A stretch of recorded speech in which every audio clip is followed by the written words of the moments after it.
किसान, बदलते भारत की शान।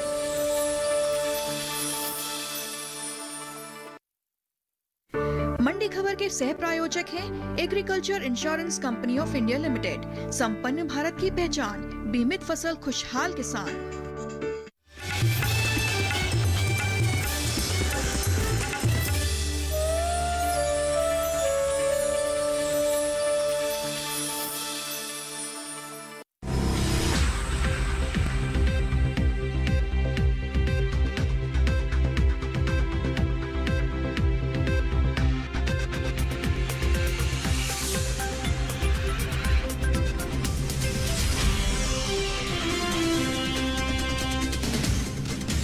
नमस्कार, आप देख रहे हैं दूरदर्शन किसान मंडी खबर में आप सभी का स्वागत है। मैं हूं ज्योत्सना टंडन। अगले आधे घंटे के दौरान हम आपको बताएंगे किस कृषि जिन्स के भाव में आई तेजी, किस में आई मंदी और कहां रहा भाव स्थिर। आज हम खास तौर से बात करेंगे धान, चना और तिल की। इसके अलावा भी आप कई और जिन्सों के भाव मंडी खबर में जान सकेंगे। बाजार के जानकार शिव श्रीवास्तव जी भाव पर चर्चा करने के लिए हमारे साथ मौजूद रहेंगे, लेकिन सबसे पहले नजर डालते हैं सुर्खियों पर। दायरे में रहे धान के भाव, सरकारी खरीद से 4,80,000 किसानों को मिला लाभ।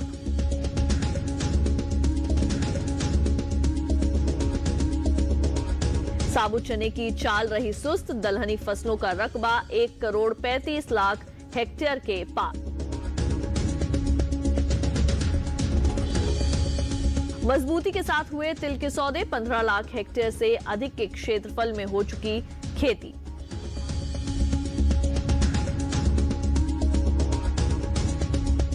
बुलेटिन के पहले हिस्से में हम जानेंगे कैसा रहा चने का बाजार, लेकिन शुरुआत करते हैं धान से। सरकारी एजेंसियों की ओर से धान की खरीद जारी है। 13 अक्टूबर तक 4 लाख से अधिक धान किसानों को इसका लाभ मिल चुका है। वहीं खरीफ सीजन में धान की बुआई 4 करोड़ हेक्टेयर से अधिक के क्षेत्रफल में हो चुकी है। बता दें कि धान का निर्यात बीते 5 महीनों के दौरान 20% बढ़ा है। धान के बाजार पर देखते हैं ये रिपोर्ट। अधिकतर कृषि उपज मंडियों में धान के भाव स्थिर बने हुए हैं। वहीं कुछ मंडियों में धान थोड़ा सुस्त पड़ता दिखाई दिया। इसकी आवक की बात करें तो हफ्ते के पहले दिन यानी सोमवार को मंडियों में धान की आवक सामान्य रही। धान की खरीद पर नजर डालें तो पंजाब, हरियाणा, तमिलनाडु, उत्तर प्रदेश, केरल और जम्मू कश्मीर जैसे कुछ खरीद क्षेत्रों में केएमएस 2020-21 के लिए भारतीय खाद्य निगम यानी एफसीआई और अन्य सरकारी एजेंसियों की ओर से धान किसानों से धान की खरीद की जा रही है। खरीफ विपणन सीजन 2020-21 के लिए उपभोक्ता कार्य, खाद्य एवं सार्वजनिक वितरण मंत्रालय के 13 अक्टूबर तक के लिए जारी ताज़ा आंकड़ों के मुताबिक देश से धान की कुल खरीद 55,61,000 टन के पार पहुंच गई है, जिसका सीधा लाभ 4,80,000 किसानों को मिला है। ये खरीद 10,500 करोड़ रुपए से अधिक के समर्थन मूल्य पर की गई है। धान के हाजिर भाव की बात करें तो एग्मार्कनेट के अनुसार धान का कटोरा कहे जाने वाले राज्य छत्तीसगढ़ की चारामा मंडी में 17 अक्टूबर को धान का भाव रहा 1,550 रुपए। 19 अक्टूबर को इसके भाव में 50 रुपए की गिरावट आई और भाव हो गया 1,500 रुपए। इसी राज्य की नारायणपुर मंडी में 19 अक्टूबर को धान का भाव 50 रुपए गिरकर 1,300 रुपए से 1,250 रुपए हो गया। बीते 2 दिनों के दौरान अन्य राज्यों के मुकाबले पंजाब की मंडियों में धान की खासी आवक बनी हुई है। यहाँ की जलालाबाद मंडी में धान के भाव स्थिर बने रहे। 17 और 19 अक्टूबर को यहाँ धान बिना किसी उठापटक के 1,888 रुपए पर बिकी। इसी तरह राज्य की ही गढ़शंकर मंडी में 17 अक्टूबर को धान का भाव था 1,888 रुपए। 19 अक्टूबर को इसके सौदों में कोई बदलाव नहीं हुआ और भाव 1,888 रुपए के स्तर पर बरकरार रहा। देश के अन्य मंडियों में धान के भाव की बात करें तो कर्नाटक की हानगल मंडी में 19 अक्टूबर को धान का भाव रहा 1,500 रुपए। उत्तर प्रदेश की लखीमपुर मंडी में हफ्ते के पहले दिन धान की खरीद फरोख्त 1,450 रुपए के भाव पर हुई। धान की बुआई की बात करें तो खरीफ सीजन में धान की बुआई बीते साल से आगे चल रही है। अब तक धान की कुल बुआई 4 करोड़ 1 लाख हेक्टेयर से अधिक के क्षेत्रफल में हो चुकी है, जबकि बीते साल की समान अवधि के दौरान बुआई का आंकड़ा 3 करोड़ 90 लाख 91 हजार हेक्टेयर रहा था। यानी इस साल धान के रकबे में 10,86,000 हेक्टेयर की बढ़त दर्ज की गई है। और आइए रुक कर लेते हैं हम बाजार के जानकार शिव श्रीवास्तव जी का, जो हमारे साथ मौजूद है। शिव श्रीवास्तव जी, आपका बहुत बहुत स्वागत है मंडी खबर में। सबसे पहले आपसे जानना चाहेंगे आगे किस ओर जा सकता है धान का बाजार, क्या सलाह देते हैं किसानों को? धान की बात की जाए तो कीमतों में मजबूती का रुख देखने को मिल रहा है। इसकी प्रमुख वजह यह है कि मांग अच्छी निकल कर आ रही है, आवक जारी है, सरकारी खरीद भी कुछ राज्यों में शुरू हो गई है। आने वाले समय में मांग बढ़ने से धान की कीमतों में मजबूती का रुख कायम रहेगा। बिल्कुल, और इसके लिए आप क्या परामर्श देंगे, किसानों को क्या करना चाहिए? जिन किसानों के पास धान का स्टॉक है, मेरे विचार से उनको इंतजार करना चाहिए। आने वाले समय में एक तरफ जहां घरेलू मांग बढ़ने की उम्मीद है, वहीं दूसरी तरफ हमने देखा है कि चावल के निर्यात मांग में भी लगातार बढ़ोतरी का रुख देखने को मिल रहा है। न सिर्फ बासमती बल्कि गैर बासमती चावल के भी निर्यात मांग में भी बढ़ोतरी देखने को मिली है। हालांकि आने वाले दिनों में आवक बढ़ने से कीमतों पर थोड़ा बहुत दबाव देखने को मिल सकता है, लेकिन मांग में मजबूती के कारण उसके बाद कीमतों में तेजी की संभावना दिखाई दे रही है। बिल्कुल, तो शिव श्रीवास्तव जी, आपसे हम निवेदन करेंगे आप हमारे साथ बने रहें। कई और कृषि जिन्सों के बारे में आपसे मंडी खबर में जानेंगे। आइए बुलेटिन में बढ़ते हैं आगे, बात करते हैं चना की। ज्यादातर कृषि उपज मंडियों में चने का कारोबार स्थिर भाव पर हुआ, साथ ही कुछ मंडियों में मामूली बदलाव दर्ज किया गया। वहीं खरीफ सीजन में दलहनी फसलों की बुआई बीते साल से आगे है। अब तक 1,35,00,000 हेक्टेयर से अधिक के क्षेत्रफल में दलहनी फसलों की खेती हो चुकी है। तो चने के बाजार पर पेश है ये रिपोर्ट। अधिकतर कृषि उपज मंडियों में चने के भाव में कोई फेरबदल दर्ज नहीं हुआ। वहीं कुछ मंडियों में चने के सौदे मामूली बदलाव के साथ हुए। बात इसकी आवक की करें तो मंडियों में 19 अक्टूबर को चने की आवक सीमित रही।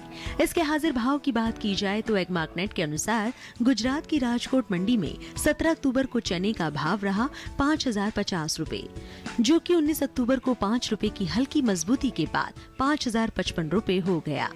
राजस्थान की बीकानेर मंडी में 17 अक्टूबर को चने का भाव रहा 5,036 रुपए। 19 अक्टूबर को इसका भाव बिना किसी फेरबदल के 5,036 रुपए पर टिका रहा। बात इसी राज्य की लालसोट मंडी की करे तो यहाँ भी स्थिर भाव का सिलसिला जारी रहा। यहाँ 17 और 19 अक्टूबर को चने के सौदे 4,961 रुपए के भाव पर हुए। उत्तर प्रदेश की तरफ रुख करे तो यहाँ की गाजियाबाद मंडी में चना हफ्ते के पहले कारोबारी दिन 6,200 रुपए पर बिका। 17 अक्टूबर को भी यहाँ चने का भाव 6,200 रुपए ही था। राज्य की ही वाराणसी मंडी में 17 अक्टूबर को चने का भाव रहा 5,480 रुपए, जो कि 19 अक्टूबर को 20 रुपए की तेजी के बाद 5,500 रुपए हो गया। वहीं दलहनी फसलों की बुआई की बात करें तो देश भर में दलहनी फसलों की बुआई बीते साल के मुकाबले 1,11,000 हेक्टेयर आगे चल रही है। कृषि मंत्रालय के साल 2020-21 के लिए जारी ताज़ा आंकड़ों के अनुसार चालू खरीफ सीजन में अब तक सभी दलहनी फसलों की कुल बुआई 1,35,15,000 हेक्टेयर में हो चुकी है, जबकि बीते साल की समान अवधि के दौरान बुआई का आंकड़ा 1,34,04,000 हेक्टेयर रहा था। तो आइए एक बार फिर से रुक कर लेते हैं बाजार के जानकार शिव श्रीवास्तव जी का। शिव जी, अब आपसे हम ये जानना चाहेंगे कि आगे किस ओर करवट ले सकता है चने का बाजार? चना की बात की जाए तो कीमतों में तेजी का रुख देखने को मिल रहा है। त्योहारी मांग अच्छी निकल कर आ रही है, आवक में कमी देखने को मिली है। आने वाले समय में भी मांग में बढ़ोतरी के कारण चना की कीमतों में तेजी का रुख कायम रहेगा।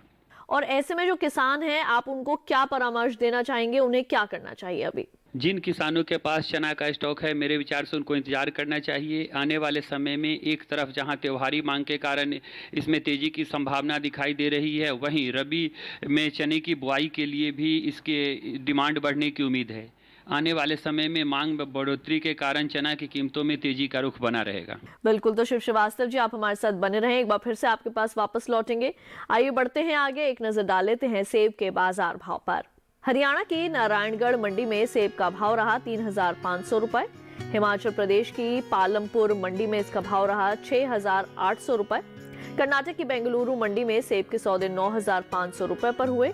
वहीं दिल्ली की आजादपुर मंडी में सेब का भाव रहा 3,525 रुपए। मध्य प्रदेश के इंदौर मंडी में सेब 4,500 रुपए पर बिका। सभी भाव आवक और गुणवत्ता के अनुसार हैं। आइए अब बात कर लेते हैं केला की। हरियाणा की शाहबाद मंडी में केले का भाव रहा 2,000 रुपए। कर्नाटक की बेंगलुरु मंडी में इसका भाव रहा 3,000 रुपए। मध्य प्रदेश की हरदा मंडी में केले के सौदे 620 रुपए पर हुए। दिल्ली के आजादपुर मंडी में केले का भाव रहा 1850 रुपए। वहीं उत्तर प्रदेश की लखीमपुर मंडी में केला 2300 रुपए पर बिका। सभी भाव आवक और गुणवत्ता के मुताबिक हैं। वक्त हुआ है एक छोटे से ब्रेक का। ब्रेक के बाद बात होगी तिल की। आप देखते रहिए दूरदर्शन के साथ।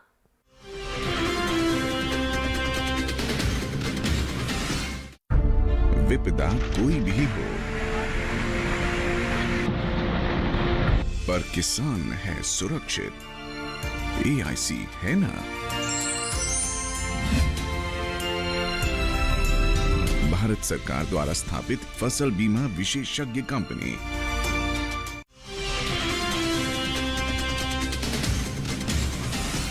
ब्रेक के बाद एक बार फिर आप सभी का स्वागत है मंडी खबर में। अब हम आगे बात करेंगे प्याज की, लेकिन पहले जान लेते हैं कैसा रहा तिल का बाजार। बीते सोमवार को अधिकांश कृषि उपज मंडियों में तिल के भाव में तेजी रही। वहीं कुछ मंडियों में भाव स्थिर तो कहीं कुछ मंडियों में भाव नीचे भी आए। इसकी उपज में अहम स्थान रखने वाले राज्यों की ज्यादातर मंडियों में 19 अक्टूबर को तिल की आवक अन्य दिनों के मुकाबले सीमित रही। बता दें, चालू खरीफ सीजन में तिल की बुआई पीछे चल रही है। कृषि उपज मंडियों में इन दिनों तिल के भाव में तेजी का रुख है। ज्यादातर मंडियों में तिल के सौदे मजबूती के साथ हुए, जबकि कुछ मंडियों में भाव नीचे भी आए। वहीं कुछ मंडियों में कोई फेरबदल दर्ज नहीं हुआ। बात इसकी आवक की करें तो गुजरात सहित अन्य राज्यों की मंडियों में तिल की आवक अन्य दिनों के मुकाबले सीमित रही। तिल के हाजिर भाव पर नजर डालें तो एगमार्कनेट के अनुसार गुजरात की राजकोट मंडी में 17 अक्टूबर को सफेद तिल का भाव रहा 8,250 रुपए। 19 अक्टूबर को इसके भाव में 50 रुपए का उछाल आया और भाव 8,300 रुपए के स्तर पर जा पहुंचा। इसी तरह राज्य की धोराजी मंडी में भी तिल का कारोबार तेजी के साथ हुआ। यहाँ 19 अक्टूबर को सफेद तिल का भाव 875 रुपए की भारी मजबूती के बाद 7,130 रुपए से 8,005 रुपए हो गया। राजस्थान की तरफ रुख करें तो यहाँ की गंगापुर सिटी मंडी में भी बढ़त का सिलसिला जारी रहा। यहाँ 17 अक्टूबर को तिल का भाव रहा 8,376 रुपए, जो कि 19 अक्टूबर को 100 रुपए बढ़कर 8,476 रुपए हो गया। वहीं राज्य की ही लालसोट मंडी में तिल का कारोबार स्थिर भाव पर हुआ। यहाँ दोनों दिन तिल का भाव रहा 8,615 रुपए। उत्तर प्रदेश की बात करें तो यहाँ की महोबा मंडी में 17 अक्टूबर को तिल का भाव रहा 8,360 रुपए, जो कि 19 अक्टूबर को 150 रुपए टूटकर 8,210 रुपए हो गया।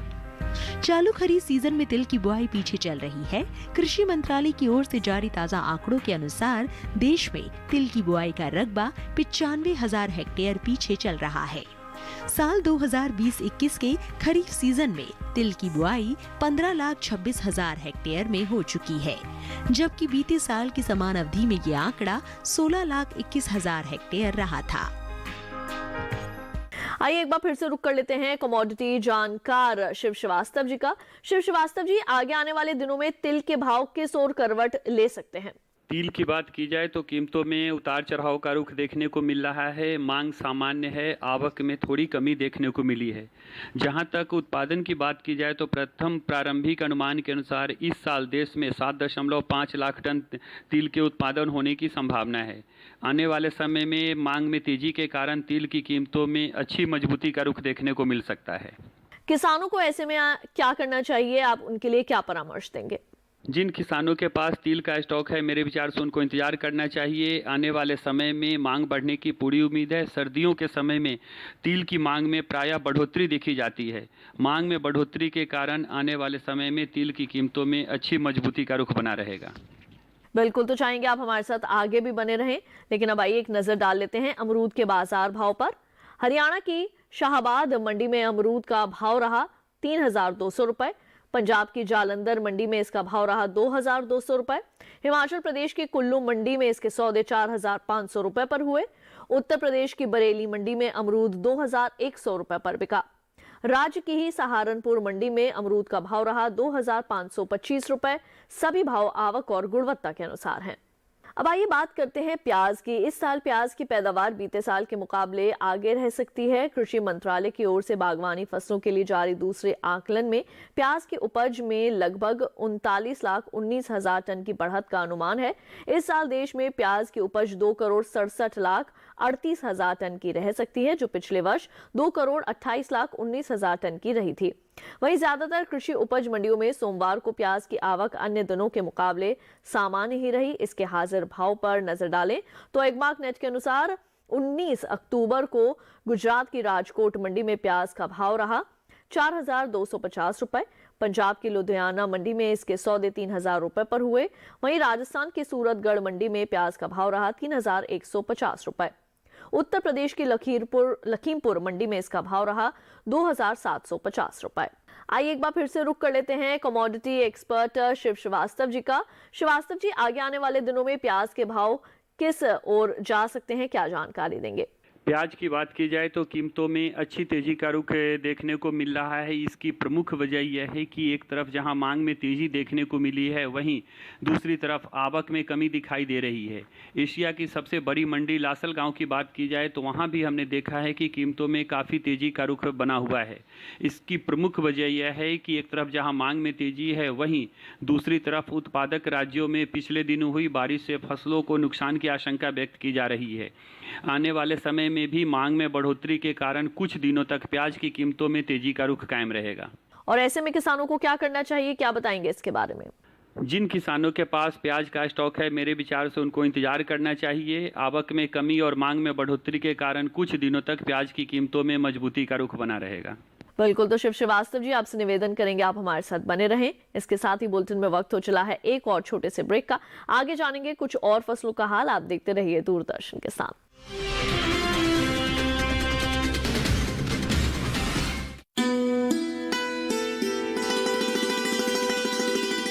क्या आप मेरे हाथ देख रहे हैं? मुझे लेप्रेसी यानी कुष्ठ रोग हो गया था। अरे मंगला, हो गई तुम लोगों की शॉपिंग? ये है मंगला, मेरी पत्नी। आप शायद यकीन नहीं करेंगे कि इन्हें भी कुष्ठ रोग था, लेकिन पूर्ण इलाज के बाद आज ये एक बड़ी संस्था की प्रोजेक्ट हेड है और हमारे 3 हेल्दी बच्चों की माँ। लेकिन दुख की बात यह है कि अंधविश्वास या संकोच की वजह से लोग इलाज में देरी करते हैं। मैंने भी यही गलती की थी, जिसका नतीजा ये है।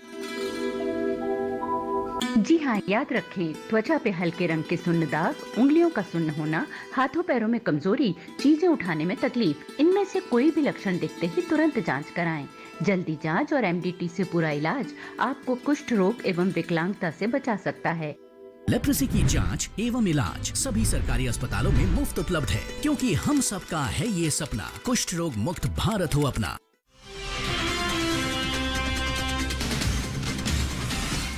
ब्रेक के बाद एक बार फिर आप सभी का स्वागत है मंडी खबर में। अब आइए बढ़ते हैं आगे, बात करते हैं लहसुन की। लहसुन की पैदावार में खासी बढ़त का अनुमान जताया जा रहा है। कृषि मंत्रालय के 2 जून को बागवानी फसलों के लिए जारी दूसरे आकलन के अनुसार लहसुन की पैदावार साल 2019-20 में 70,000 टन बढ़कर 2,91,70,000 टन हो सकती है। बीते साल की समान अवधि के दौरान ये आंकड़ा 2,91,00,000 टन का रहा था। वहीं 19 अक्टूबर को लहसुन के प्रमुख उपज वाले राज्यों की अधिकांश मंडियों में इसकी आवक सामान्य रही।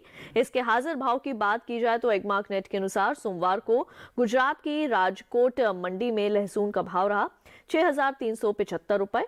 पंजाब की लुधियाना मंडी में लहसुन 5,500 रुपए पर बिका। राजस्थान की सूरतगढ़ मंडी में इसका भाव रहा 9,500 रुपए और उत्तर प्रदेश की लखनऊ मंडी में लहसुन के सौदे 9,000 रुपए पर हुए। आइए एक बार फिर से रुक कर लेते हैं शिव श्रीवास्तव जी का। श्रीवास्तव जी, अब आपसे लहसुन के बारे में लेंगे जानकारी, आगे किस ओर जा सकते हैं इसके भाव?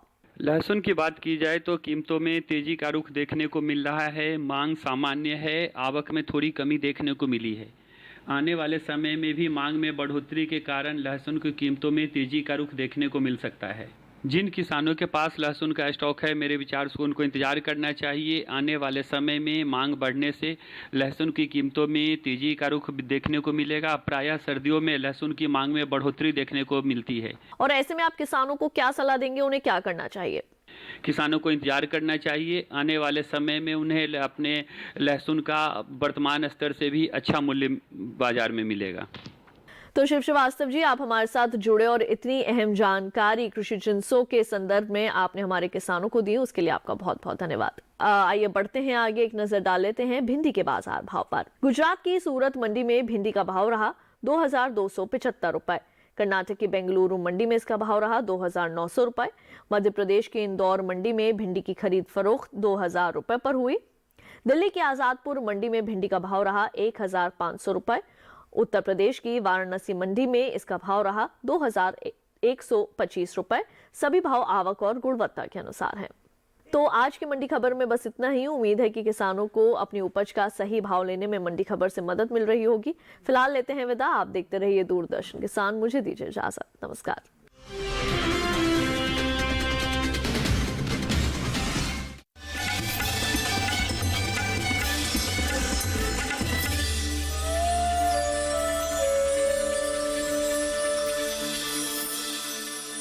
मंडी खबर